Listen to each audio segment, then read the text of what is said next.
in the way you might think they should, just because you're the life of the party.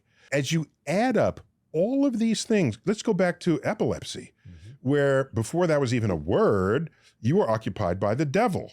Did you do something bad? Or, well, you knew it was not, everyone knew you were not in control of it.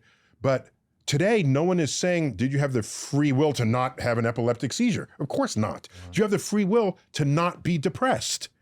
The person who's ready to jump off the bridge, in that instant, do they have the free will to not jump off the bridge?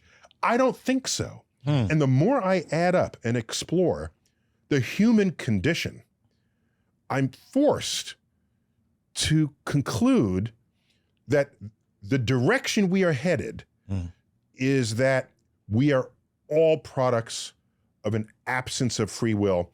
And as a result, society needs more compassion for people who do not otherwise fit in.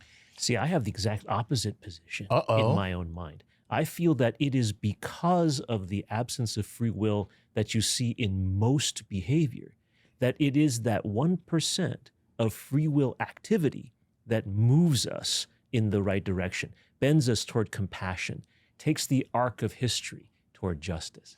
But but going back to what Neil just said, there are people who actually suffer from personality disorders, that suffer from brain disorders, where they can't do what you just said. They can't express compassion. They can't move towards the... There was a day when no one even thought to analyze it that way as a brain disorder. Yeah, you were just an a-hole. Yeah, exactly. That was it. Now, if they can't, you can.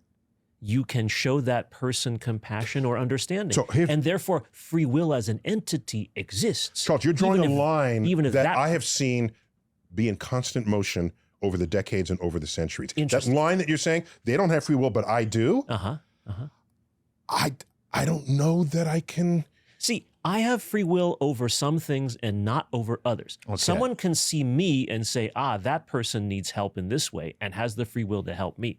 I see somebody else who needs this help and free will. Together, it is a network. It's not that any individual. So you have to draw the line for every individual and even perhaps for society. Does the criminal who's born in poverty have free will to not be a criminal if most of the people in prison came in below the poverty line?